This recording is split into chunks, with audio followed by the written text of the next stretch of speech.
The movie is set in Japan in the year 2030. Because of a sudden decline in the global oil production, prices of commodities have risen steeply, and the domestic unemployment rate is the worst since the end of World War II. In short, Japan is undergoing a hyper-recession period, which has brought turmoil all over the country. At the start of the movie, a news broadcast shows people protesting against the increasing prices in the country. People have been forced to leave their homes, as they don't have any source of income because of the rising unemployment. Meanwhile, at the Government Employment Office, we are introduced to the protagonist, Yumoto. Just like everyone else, Yumoto has also been badly impacted by the current crisis. He asks the job placement officer for a suitable job, but unfortunately, there isn't one. It turns out that this has been Yumoto's fourth visit to the office this week. As he argues with the officer for a job, the lights suddenly go out. This shows how critical the situation of the country has become. Later, a devastated Yumoto wanders around a park and stumbles across a statue of a peeing boy. The words "useless guy" have been scribbled on the statue, and seeing this, Yumoto relates it to himself. He then takes out a handkerchief and begins erasing the words. After he's cleaned up the whole statue, he gets a sudden urge to pee and rushes to find a bathroom.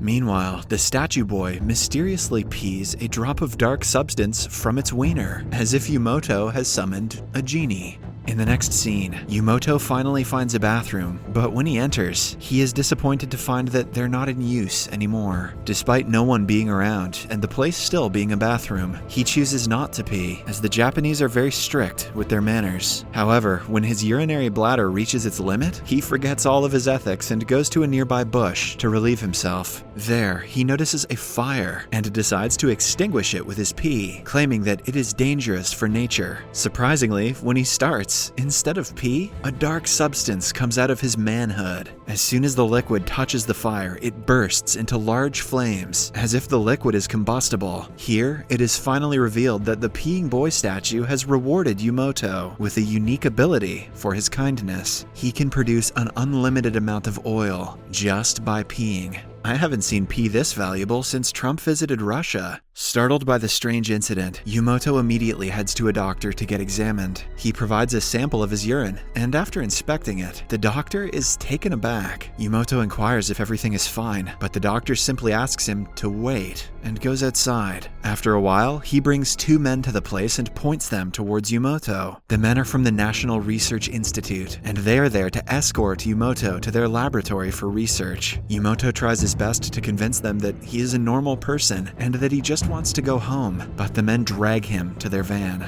On their way to the lab, Yumoto again gets a sudden urge to pee and requests one of the men for a break. This time, his request is granted, and the van stops near a secluded forest. Soon, Yumoto starts peeing on a tree, while the man keeps an eye on him. Just then, Yumoto notices that his pee is flowing in the direction of the man. At the same time, the man takes out a cigarette, and as he is about to light it, he accidentally drops his lighter. Unfortunately for him, the burning lighter falls directly into Yumoto's pee, causing a large fire.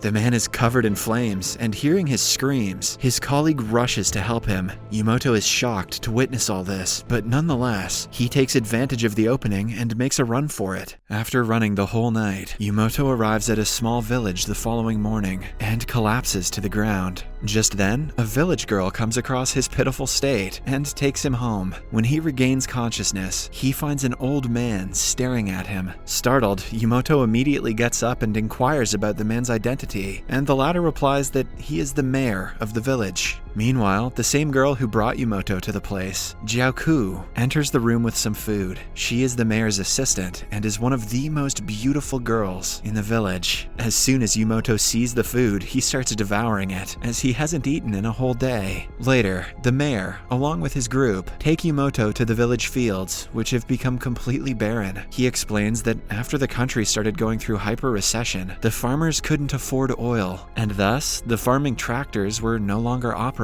Because of this, the village, which was once a very productive farming area, has now become deserted. Time for Yumoto to whip it out. The mayor also reveals that most of the youths in the village have fled to Tokyo for a better life, and now all that remains are old people and cattle. Hearing all this, Yumoto becomes sad. He remembers the saying, "With great power comes great responsibility," because he's a Spider-Man stan, and decides to test himself out. He excuses himself, picks up an empty bottle, and heads inside the nearby woods. As the mayor and Jiaoku watch in suspense, Yumoto starts peeing inside the bottle, and once again, he discharges oil. Seeing this, the mayor immediately covers Jiaoku's eyes. After Yumoto is done, he pours the collected oil into the tractor and starts the engine. Surprisingly, the tractor comes to life, leaving the mayor and his group stunned. Yumoto then bids goodbye to the group and prepares to leave. However, the mayor requests him to stay. In the next scene, Yumoto is taken to the village school, where he is offered a job. At first, he thinks that he will become a teacher, but when the mayor shows him his empty basement-like room, he becomes confused. Soon, the mayor introduces him to Sumiko, the school caretaker, who will now assist Yumoto in his job. The job is simple. All he has to do is drink a lot of water and urinate. Yumoto is initially skeptical about the job, but since he has nowhere else to go, he accepts. Next, we see an inspiring montage of Yumoto drinking water and filling several gallon jars with his pee. As he does his business, Sumiko notes down his performance and smiles like a proud teacher. By the end of the day, he has accumulated 30 jars of pee, prompting the mayor and his men to burst into applause. Yumoto is happy, as for the first time in his life, he has done something useful.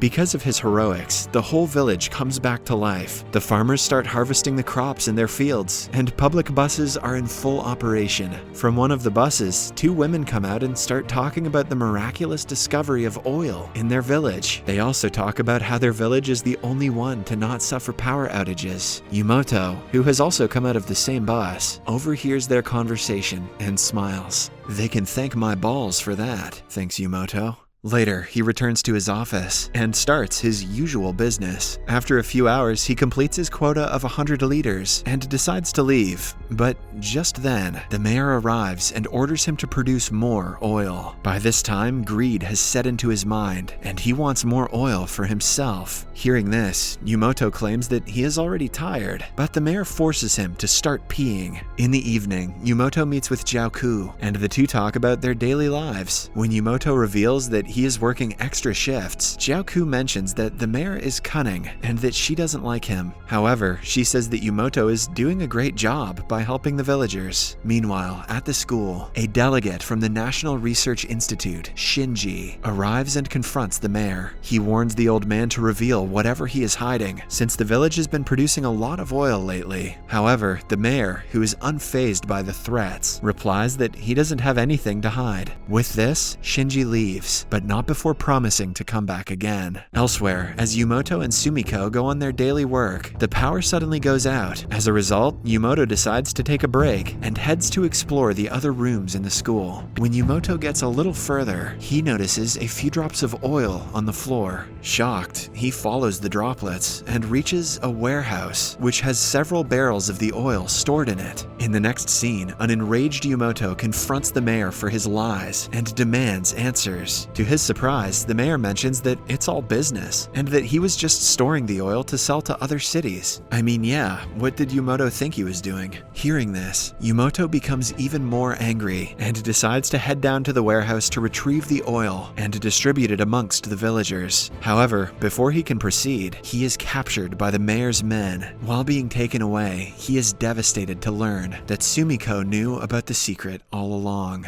Later, Yumoto is tied up in an isolated room and ordered to continue draining the sea dragon. When he refuses, the men attach a pipe to his manhood, hoping that his pee will get collected in a jar. They then warn him that if he holds his pee for too long, he might suffer from urinary tract infection. After the men leave, Yumoto tries his best to hold his pee, but with each passing minute, it becomes increasingly difficult. Soon, he reaches a point where he simply can't hold it in anymore. But Just then, Jiaoku arrives at the scene and rescues him. She then tells him that they must escape the place as soon as possible. Wasting no time, Yumoto gets up and the two run into the woods. After a while, the mayor and his men catch wind of the escape and immediately begin a search operation. Upon reaching the woods, he finds some oil in a tree and deduces that it must have come out of Yumoto. The mayor then provides the oil sample to his dog, who in turn starts tracking the runaway couple. Elsewhere, Yumoto and Jiaoku reach an abandoned house where they light a fire and start an awkward conversation. Jiaoku mentions that the villagers are completely dependent on Yumoto's pee and that they are willing to swallow it if that's the only way to preserve it. Hearing this, Yumoto becomes sad and he blames himself for bringing hope to the villagers. He then starts punching himself in the dick, hoping to destroy his oil tank. However, Jiaoku stops him and asks him to save the world with his pee. She also mentions that he is the chosen one, whose pee has the ability to change people's lives. The speech finally inspires Yumoto, and he agrees to stop bagging himself aggressively and instead use his pee for the betterment of humanity. Following this, the duo start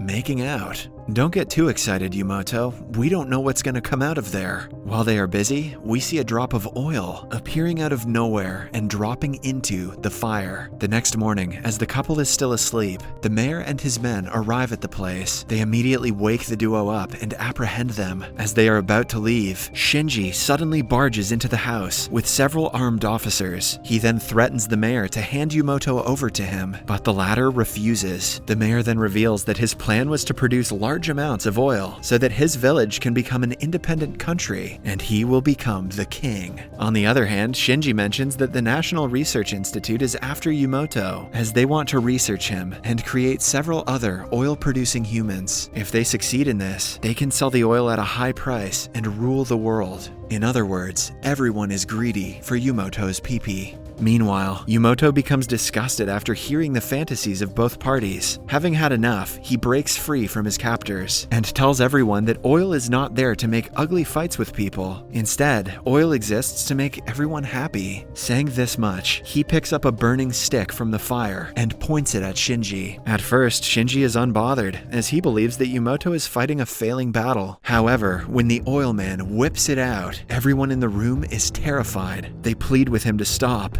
but Yumoto pees on the burning stick. Surprisingly, instead of exploding the place, the pee extinguishes the fire. Shocked, Yumoto tries one more time, but again, the same result. With this, he realizes that his superpowers have finally come to an end. Realizing the truth, the mayor and Shinji also decide to become friends, as there is nothing left to fight for. The scene then cuts forward several years, where Yumoto is still in the village, working as a counselor. He has married Jiaoku, and the couple has a son together. The movie ends as their infant son pees a mysterious liquid, which looks like a portal to another dimension.